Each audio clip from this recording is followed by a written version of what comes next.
The man who rode up the wagon road to the Mercer place that October morning had been paid $40 to put a widow off her own land, and he had every intention of earning it. His name was Gideon Falk, and the paper folded in his coat. A notice of foreclosure stamped by the Cattlemen's Trust Bank of Antelope Wells, Wyoming Territory, was the kind of errand he had run a dozen times for men who never dirtied their own boots. He was 34 years old, lean and weather-cut, with a low, quiet voice that had talked harder men than him off of porches without a shot fired. He did not hate the work. He told himself it was only paper, and paper was not his doing. Then a girl no higher than the second rail of the corral fence stepped out onto the porch with a shotgun she could barely lift, and behind her in the doorway stood a woman in a faded gray morning dress, and the woman did not raise her voice or beg. She only looked at him the way you look at weather you cannot stop, and she said, "You'll want to water that horse before you read me whatever it is. He's blown." Gideon had come to take a home from a stranger. He had not counted on her being kind to his horse first. That was the part nobody warned him about. They told him the place was 80 acres of creek-bottom grass with a sound house and a woman too stubborn to take a fair price. Buried her husband in the spring. No man, no money, no business holding land a syndicate wanted for its water. They did not tell him she would feed him. The little girl was the woman's niece, Posey, 7 years old, keeping the shotgun pointed at the dirt because her aunt had told her never to aim at a man's face unless she meant to use it. The woman was Cora Mercer, 26. She stood very still, the kind of still that makes a loud man feel foolish, and Gideon Falk, who had never once been at a loss on a porch, found he had taken his hat off without deciding to. The dime novels never get the frontier right. They make the loud man the dangerous one, but it is the quiet woman, with nothing left to bargain except the truth, who can stop a hired man cold. And Cora Mercer stood in the doorway of a house the bank had already sold out from under her, steady, the steadiest thing on that whole bright morning. "I know why you're here," she said. "Antelope Wells sent you. They've sent 2 others. One offered me $300 and the other offered me a warning." She nodded at the shotgun in the child's hands without looking at it. "I imagine you're the warning." Gideon turned the foreclosure notice over in his fingers and did not read it aloud. The Cattlemen's Trust had hired him because he was good at making a thing feel finished and lawful and beyond appeal, and standing there he could not find the start of the sentence. "Ma'am," he said, "I'm just the man they sent." "They always are," she said.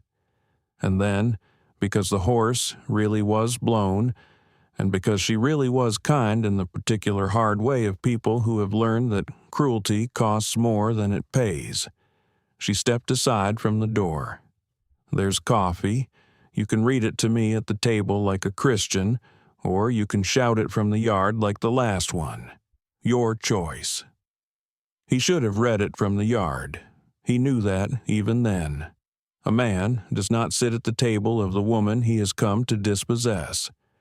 But the smell of the coffee came across the cold porch, and the little girl looked up at him with her aunt's same level eyes, and Gideon Falk did the thing that started everything. He wiped his boots, and he went in. And if some part of you still believes that the overlooked person, the bought one, the plain one, the widow the whole town wrote off as already finished, is the one worth choosing, then you already belong here, and I'd be glad if you'd take a second to subscribe, because that is the only kind of love story I tell on this channel. The kind where the one nobody counted on turns out to be the one who counts. Stay with me. This is about to become one of those. The house told him more than the bank had. It was poor, and it was scrubbed to the bone. There was a man's coat still hanging on the peg by the door, too big for either of them, kept the way the living keep the clothes of the dead. There was a Bible on the windowsill with a feather in it for a marker, and there, on the table, weighing down a corner of a hand-drawn map of the creek and its bends, was a length of brass surveyor's chain. 66 feet of linked brass links coiled tight, the kind a surveyor drags across ground to measure it into ownership. It was beautiful, and it was strange. A precise machined thing in a house that had nothing else machined in it, and Gideon's eye snagged on it the way the eye snags on the one object in a room that does not belong. Keep your eye on that brass chain. Everything turns on it before we are through. That was Tom's, Cora said, following his look. She set down a tin cup in front of him. My husband. He worked a chain crew for the railroad survey before we married. He kept his. She did not say more, and Gideon did not ask, and the brass chain lay there between them on the map like a sleeping snake while she poured. He drank the coffee. He read her the notice. He read it plain, the way she'd asked, that the Cattlemen's Trust Bank held the note on the Mercer homestead, that the note was in arrears, that she had until the 1st of November to vacate, that the property would be sold at the courthouse steps in Antelope Wells. 80 acres, a sound house, the only year-round water for 6 miles in any direction in a country where water was the only thing that was ever truly worth killing for. Cora listened to all of it without moving. When he finished, she was quiet for a moment, and then she said the thing he would think about for the rest of his life. She said, "My husband paid that note in full 11 months ago. I held the receipt in my own 2 hands. Now, I'll tell you up front, because some part of you has already guessed it, and I won't insult you by hiding it. She was right, and the bank knew she was right, and that is exactly why they sent a man instead of a marshal. A marshal needs a lawful order. A hired man needs only $40 and the nerve to lie to a widow.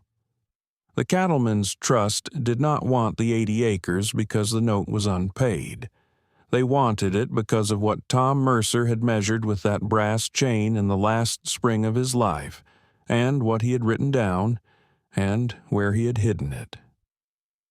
If you've made it this far into Cora Mercer's story, hit subscribe, because what happens next is the part I've been waiting to tell you, the day a hired man went looking for a dead surveyor's hidden box.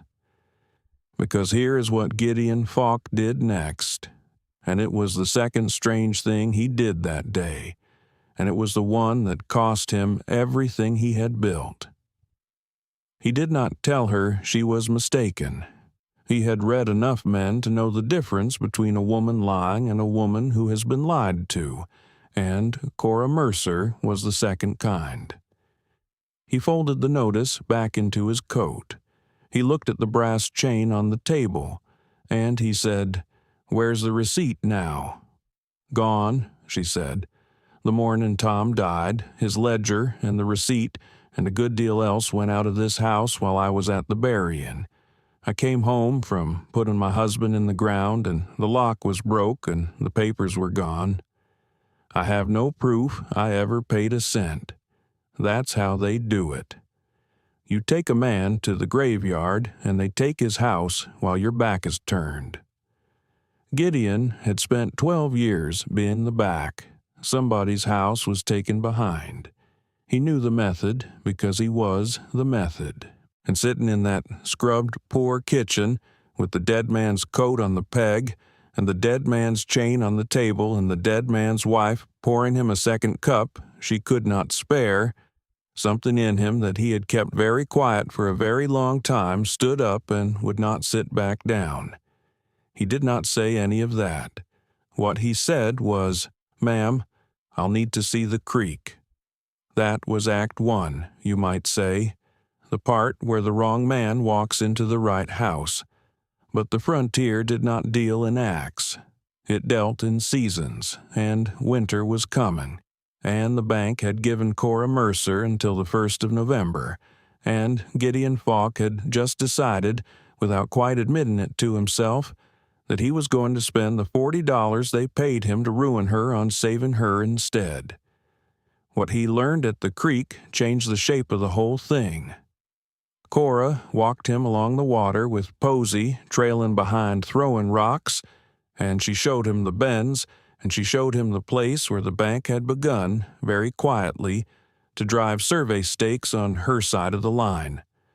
Fresh stakes, painted tops, the marks of a crew that had been on her land while she slept.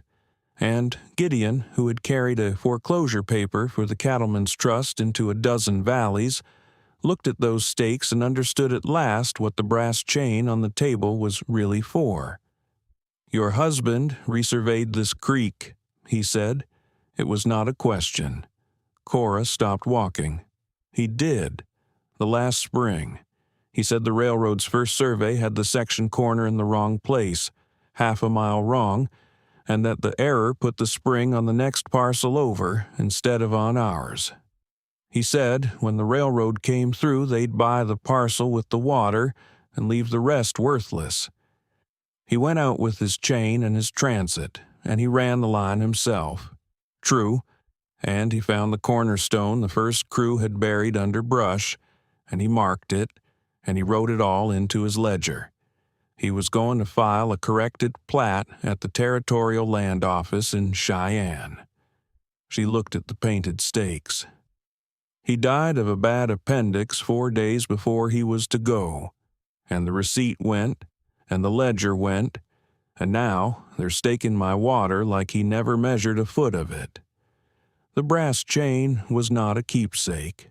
It was evidence. It was the one tool in the territory that could prove where the true corner lay, and the man who knew how to swing it was dead, and his widow had been left holding the chain without the knowledge of how to read the land with it, and the Cattlemen's Trust Bank was betting, reasonably, that a grieving woman and a borrowed orphan could not run a survey line against a syndicate's lawyers before the 1st of November.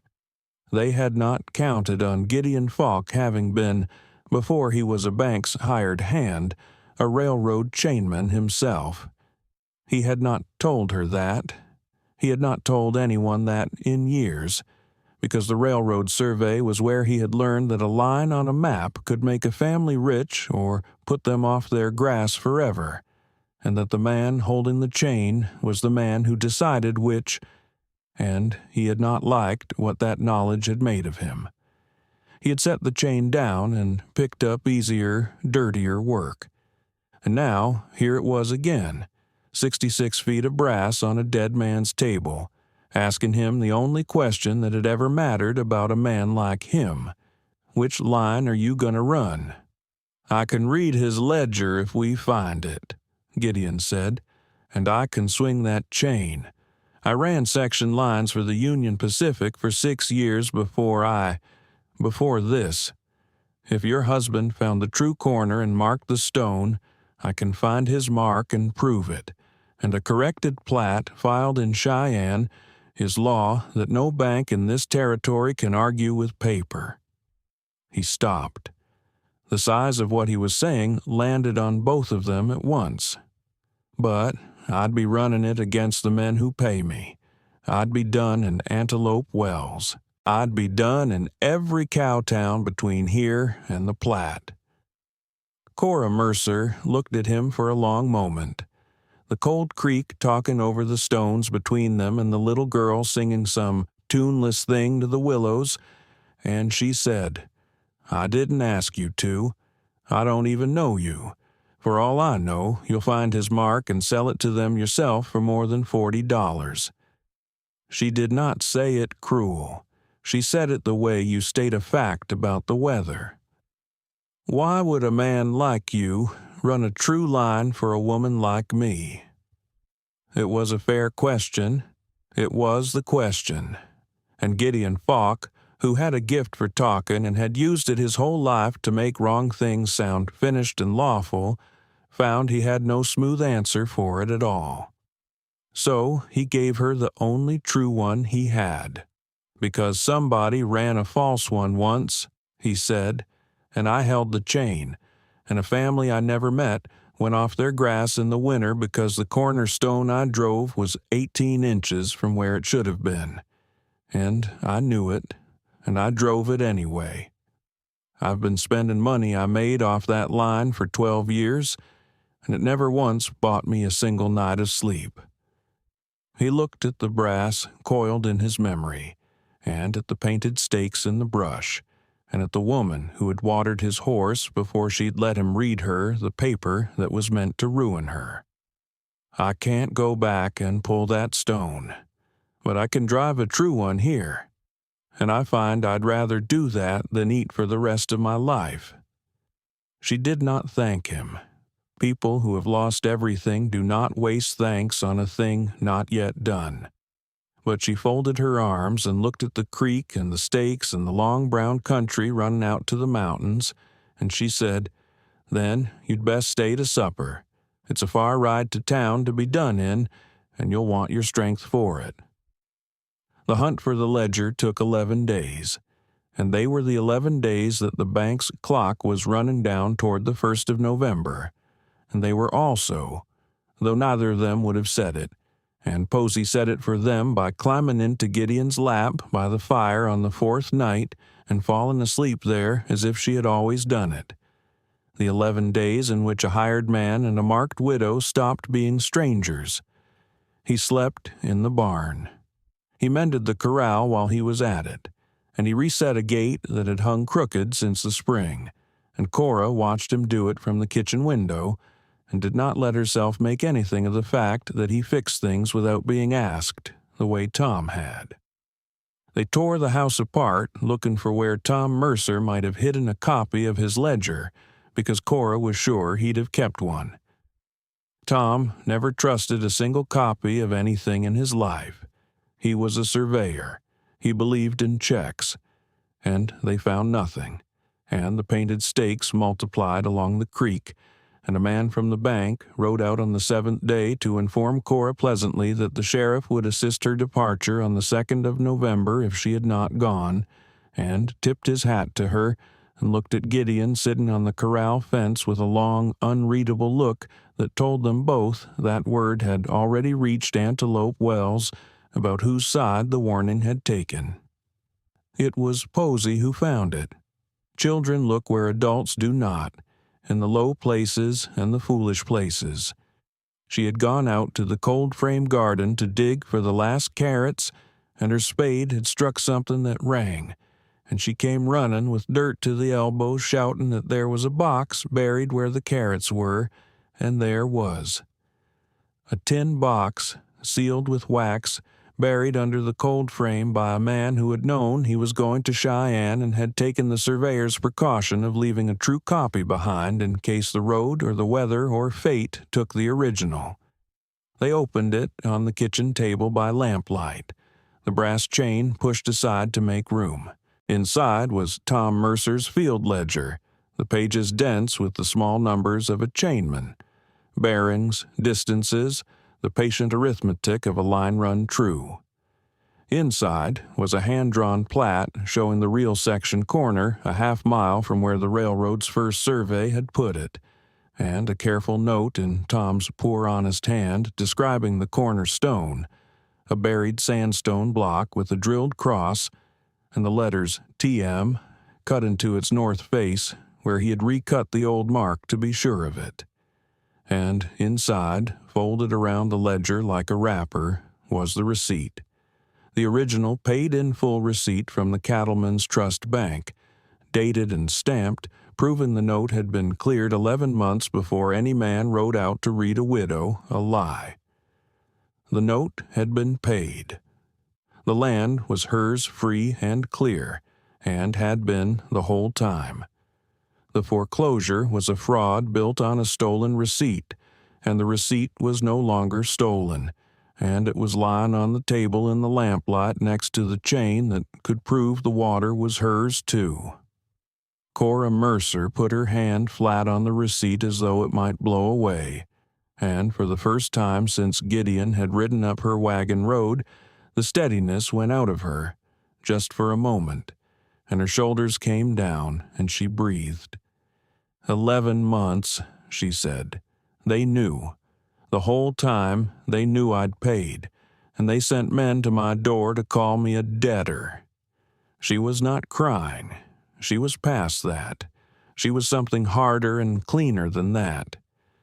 And they took it the day I buried him. They took it because they didn't think you could prove a thing, Gideon said. They were nearly right. He looked at the ledger and the plat and the chain. Tomorrow we go find that corner stone.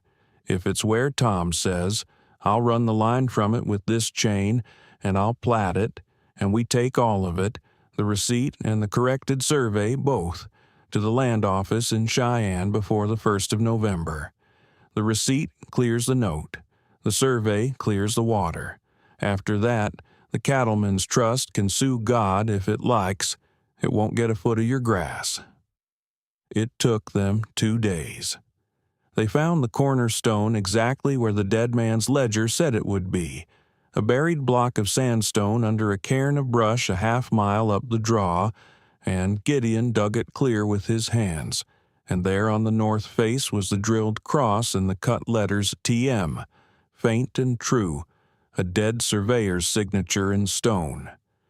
And Gideon Falk took up the brass chain that Tom Mercer had carried on a railroad crew and kept on his table, and he ran the line the way he had been taught and had sworn never to do again. True, this time, every link honest, Cora holding the far end and Posey carrying the pins, 3 figures small against the brown October hills dragging 66 feet of brass across the ground to measure out what was already, by right and by receipt and by the labor of a man in his grave, entirely theirs. He platted it that night. The spring fell a 1/4 mile inside the Mercer line. Tom had been right to the foot. They rode for Cheyenne in the cold, with the tin box wrapped in oilcloth and the chain coiled in the saddlebag, and behind them word ran the other way into Antelope Wells, and the Cattlemen's Trust Bank, which had bet everything on a widow being too small and too grieved and too alone to run a line against it, learned that the warning it had hired had married its cause to hers instead. That is not a figure of speech. On the courthouse steps in Cheyenne, on the 2nd of November, after the corrected plat was filed and the receipt recorded, and a syndicate's whole quiet theft came apart in the light of the Territorial Land Office, Gideon Falk took off his one worn tan hat and asked Cora Mercer if she would have him, not for the land, which was hers, and not for the water, which was hers, but because a man who had spent 12 years driving false stones had finally driven a true one, and he did not want to ride away from the only honest line he had ever run. She did not answer him on the steps. She made him wait until they were home, until the painted stakes had been pulled and burned in the yard, until the man's coat that had hung on the peg was folded at last and put away with a tenderness that closed one door so another could open. And then, on the porch where she had first watered his horse, with the dust of the whole long trouble settled and the brass chain hung now on the wall above the door like a thing that had earned its rest, Cora Mercer said yes. Not because she needed saving, because she had not. She had only needed the truth and the chain to read it, but because the man had come to take her home and had given it back to her instead, and there are not many people who choose, when they are paid to take, to give. The Cattlemen's Trust was not humiliated. That is not how it goes out here. It simply withdrew. The cattle king who had signed the order never spoke of it again. His men found the creek bottom no longer for sale, and the bank's man in Antelope Wells tipped his hat to Cora once on the street the following spring and got nothing back but the level look she gave to Weather she could not stop. He did not try it twice. They were married in the white clapboard church at the edge of town on a bright day with snow on the far peaks. Posey carried the ring. 2 of Cora's neighbors stood up with them. A widower named Asa Pyle, who had brought a wagon load of cut firewood to the Mercer place the week the trouble started and had said only, "Heard you might be cold," and a Creek Bottom woman named Dell Hartigan, who had brought a ham and a question, "You eatin'?" and had come back every 3rd day since, whether she was asked or not.